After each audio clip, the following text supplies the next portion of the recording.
Hello, and welcome back to Wario Land Shake It, in which we're going to Quiver Me Timbers Go to the Quiver Cliffs, which Quiver Me Timbers is thematically appropriate because there is a pirate ship on screen. I'm pointing at it, not that you can see that. And the Shake King is a pirate with a pirate ship, and assumedly he's the pirate captain, so Quiver Me Timbers, it's just thematically appropriate. So it's time to go to Mount Big Hill, where Quiver Me Timbers will not be thematically appropriate. Our missions, though, are to finish before the clock hits 2 minutes, beat the stage without taking damage, and to collect 60,000 coins. We got that coin requirement creep. The coin amounts just keep going up, baby, even though, like, the areas can be played in any order. If you were to just grind up money, you could go to Area 5 before Area 1 if you wanted to. Although the levels do tend to be easier near the beginning of the level, the beginning of the area, so you can kind of, get used to them if you just jump straight in from the beginning of the game and acclimate. So this is actually a pretty short, easy level, but it is a pretty level, and it's a pretty good level, and it sounds pretty good. So, hey, what do you know? I like this video game, and I think things in it are good. So it's a very pretty level. I love the theming of the level. I do want to point out that there's a diamond over there that we need to remember about, but I want to point out the gold trim on this temple down there with the like Wario nose and the garlic. It's very good. Looks nice. Hey, this game looks nice. Who would have guessed? So I really like the theming for this level. It's very pretty. I love the like Chinese mountain thing they're going for. I assume it's Chinese. Maybe it's not. China has a lot of mountains, so I assume it's Chinese, but I'm an uncultured idiot, so for all I know, it could be a different culture, and I apologize for just, I'm gesturing towards myself. I apologize. I'm sorry. But it's a very nice looking level. But I could say that about every level. I really like the song in it. It's nice and relaxing. It skirts the line between being, having a stuff going for it, like kind of being upbeat and also still being a very relaxing theme. So hey, I like the song, which I could also say about basically every level of the game. Not basically, could say about every single level in the game. Every single level in the game has a good song, even if I like others more. It doesn't mean that they're not all good, because it's the soundtrack. So it looks good, sounds good, and the name is great, Mount Big Hill. So they were like, hey, okay, so we got like kind of like a temple-y mountainous region. What are we going to call it? And someone was like, well, mountains are just big hills.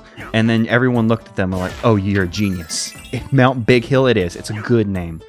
Speaking of good names, we just picked up the 9 Winks, which is like one of those like little spiritual stone bead thingies. I don't really know the cultural significance of them because, like I said, I'm uncultured and not very smart. But one of those shows up in Phoenix, right? Justice for All, and I guess by proxy, Trials and Tribulations, and you use it to tell if people are lying or whatever, and it's magic or whatever. They call it a magitama, not sure how it's pronounced because I'm, once again, not cultured, not smart, etc., etc. But it's like a spiritual like thing, I believe. I think. But since Americans wouldn't know what it is, they translated it to 9. What was it? 9 Winks, Winks 9, something like that. I think it was the 9 Winks, which is just it's such a good localization. Like they had art that I guess they couldn't change, and then we're like, well, because that would take getting the artists back on board, which would be difficult since they got production IG to do like all the animation in this game. So that'd be a big ask to be like, hey, we need art because the Americans won't know what this rock thing is. So they instead were like, hey, well, it looks like a 9. It looks like it's like winking. I would probably call it like sleeping 9 or something because it looks more like it's sleeping with like the dashes for its like little sleepy eyes and then the mouth like it's kind of snoring or something. But it's a good dumb localization. I can't wait to read the flavor text for it because I'm hoping it's good. Do the nose dozers? Okay, yeah, the drill looks like it's spinning, but I'm not sure if that's just my eyes. Yeah, because they kind of like wobble back and forth, so it looks like their drill is spinning a little bit, but I don't think it actually is. So who knows? I'm not very good at these kinds of things. Oh, hopefully I've been placing these flippy dippies back where I want them to, because I haven't even talked about the level. We've been too busy talking about the like thematics of the level. We're already at the end of the level because it's not very long. Because like I was saying at the beginning, things kind of get easier as you at the beginning of the worlds. So we have these springs in the level, the spring pump things we saw in Wreck Train. They always felt a little out of place in this level to me, just thematically, just because it's like they're very like. They just don't. They seem a bit uncanny and out of place with the level theme to me. But the Flippy Dippies, very reminiscent of the Flippy Dippies, which is their actual canon name. I'm sure the flippers that you see in the Gen 3 flying gym leader zone. Oh, do I have enough money? Oh yeah, we should have enough money. We need 60,000 coins, and there's a diamond on the way out. I panicked for a second that I missed some money. But we're good. We're all good in the hood. We should be able to get out in time. But yeah, you hit them. They flip a different way. If you were to just like continue running like that, you'll get. If you hit them while running, it'll flip you around weird and could mess you up. So you want to make sure that you have them positioned in ways that you like for this escape. And by that I mean it doesn't really matter for the most part because their positions persist between screens. So the way I left them will be the way that they are now, even having hit the checkpoint, which is not that important for most of the level, but it is very, very important for the beginning of the level. That the first flippy dippy we see must be in the position that I left it in, otherwise you're going to get in trouble. Also, if we do a bounce there, we will unfortunately end up hitting a wall. We need to do. We don't want to bounce there. We want to do a boing there. You see, it's a very scientific name for springs in video games. When you hit them and you jump to get the momentum, so you jump higher. And I'm waving my hands around wildly trying to explain this. Not that it helps. I guess I was also shaking with my other hand. Oh, my brain wasn't working there. I was shaking with my other hand to do the thing. With my other hand, I was shaking as if I was holding the Wiimote with both my hands, but I wasn't. So it kind of weirded me out. If you hit a spring and you jump with it to get momentum, it's called a bounce. If you just hit it and just, you just lazily do it, you do a boing. It's a scientific name, I'm sure. And with that, we should be good. We need to get out of here by like 2 minutes. So yeah, we're good. No problem. You can do it in a single run. It's a nice, easy breezy level. In fact, this should be an easy breezy episode, depending on how the next the next level goes. So Mount Big Hill, really like the level. It's a fun little just break after, Jiggle Jungle kicked my ass. So it's appreciated to just go to a nice, relaxing place in which hopefully my cultural stupidity didn't completely destroy me, which it did, but maybe I wasn't wrong, but who knows. But now we are going into the final Subwarine level of the video game, Creep Blue Sea. Our missions are to collect 40,000 coins, collect 8 gold coins in a row, and don't break your Subwarine. So Creep Blue Sea has a great level name. Windbreak Bay, it's fine, funny, yeah, fart joke. It's a Wario game, so it's acceptable. Wavy Waters, you got your alliteration, but other than that, there's not much going for the level name. But Creep Blue Sea, that's a good level name. And Creep Blue Sea also has one of my favorite level songs in the entire video game. And a video game filled with songs that I like. This is one of my favorites. It's a good water theme. I know I was like, oh well, the aquatic ambience is, but no, it's a pretty good song, and I do like the aquatic ambience. I just tend to like more upbeat songs, but I really like this one. It's a nice, relaxing aquatic theme. So yeah, we've talked a lot about Subwarine levels and their complexities. I think Windbreak Bay is a little bit more. I want to avoid that coin because we want to get 8 gold coins in a row, and there should be another tub sub just up ahead who should give us our final one, and we're good. So now we can just focus on collecting all of the treasures and the bankrollas as we can. Unfortunately, will another red one come out soon? There we go. Cool. We missed it on the coins, unfortunately. So yeah, we've kind of talked about the Subwarine levels and all there is about them. This one's a bit simpler than Windbreak Bay, in my opinion. It's not as maze-like. There's only 2 branching paths that we really have to worry about. And I think it's down, up that we want to go. So we can instead talk about the animation for this video game. So I talked about how Production IG is the studio who was contracted to do... okay. That might have screwed us, because you can do this in a single run if you're good. But I'm not going to worry about it. If I got to do second run, I'll just do it off screen. It'll be fine. Because I think there's a diamond up ahead. So I will want to head up, but I do want to destroy as many enemies as I can to get coins. We'll have to be careful about our Subwarine.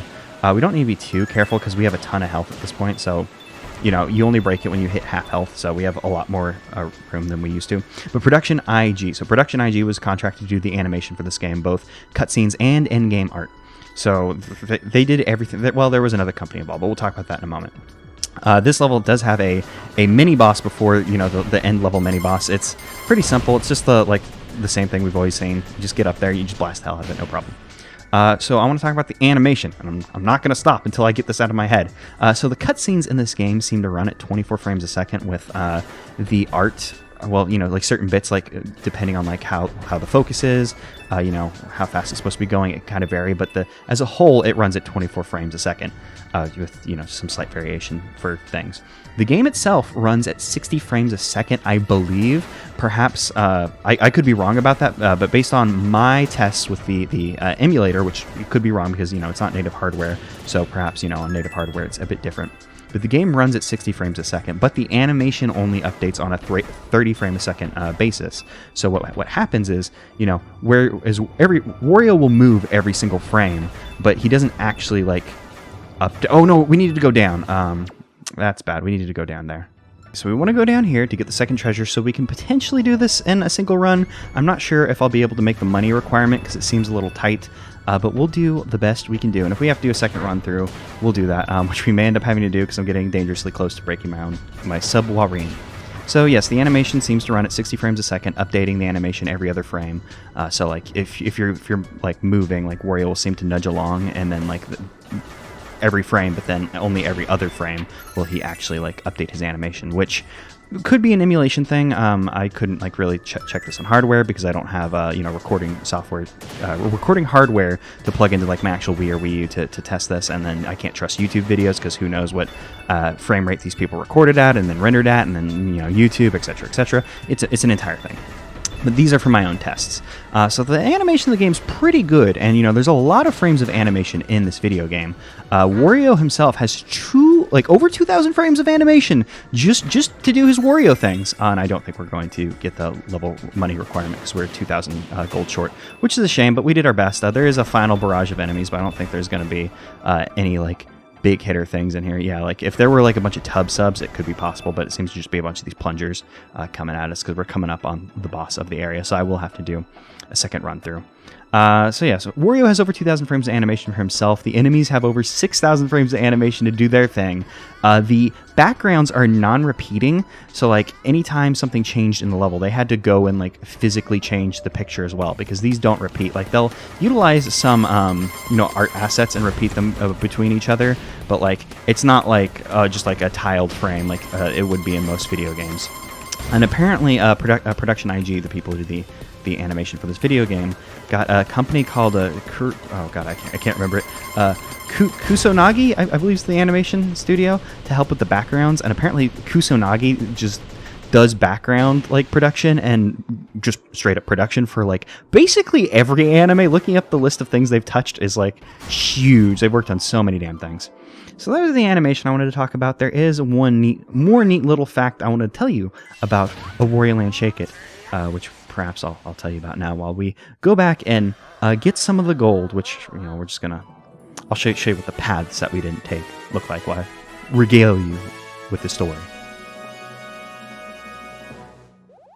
So there are 39 levels in game, which is a strange amount of levels, but it's thought there might have been a cut level. There is a song called Plumber's Cave that is in the data for the files, but not actually used in game. And I used it in part 0 of this Let's Play for the description of like leading up to setting you up to watch an advertisement, because it's a nice song. It's just like a disco beat version of like 1-2, the Underground Mario Brothers theme. It's not bad. It's also thought that perhaps it was an old version of one of the cave levels in the game. It's not bad, but there's better songs in game, so I don't miss it. But I did want to showcase it in the Let's Play and at least mention it because I think it's neat.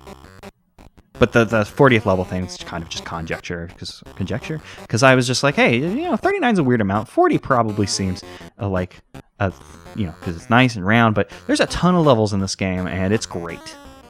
And just because I was a little busy while talking about this, we're going to talk about this final boss of the Subwarine areas. So in the other ones, the weak points kind of move around, and I find them to be a bit more difficult than this one. Like the final boss area of not Wavy Waters, Windbreak Bay, I find to be a more difficult encounter than this one. This one's pretty simple. Like the things don't move around all that much. Like sure, there's spikes to be blown down into if you back up too much, but I don't know why you wouldn't just get up in the face and blow the hell out of these. It's pretty easy to dodge the tub subs and plungers as they come in, even if you're like all up in their grill. So yeah, I don't really know, but whatever. Like I said, it's possible to do this in a single run if you're careful about it, but I obviously wasn't careful about it, and it doesn't matter because we're done with it, and now we don't ever have to play a Subwarine level ever again. That was it. Goodbye to Subwarines. They're not terrible. They are my least favorite thing in the game. I don't hate them. They're an acceptable shmup area. It's fine. They're just fine. Like the motion controls can be a little annoying or whatever, but it's fine. That's the end of the thing. Creep Blue Sea, great level name.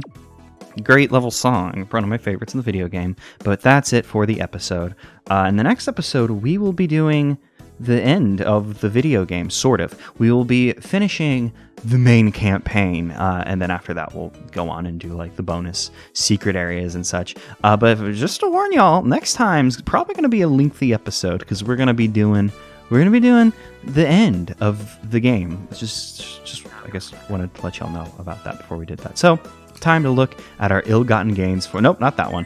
Our ill-gotten gains for, the Quiver Cliffs, the beginning of the Quiver Cliffs ill-gotten gains. Show them to me. Last Mahjong tile. No, like the last one. Where did all the others go? 9 winks, 31 more, and you'll have a nap. That's funny. Dragon Whisker, part of a dragon's mustache. How cool is that? Pirate's Eye Patch. Is it possible to patch too many of your eyes? Nah. Message in a bottle. Send help. I'm trapped in a bottle factory right next to the fortune cookie place. I guess it's because it's like they put a thing in the cookie, so they were like, oh, it's like the message in a bottle, I guess. Blue coral. A single branch of breathtakingly blue coral. Simply stunning. Also, a good paperweight.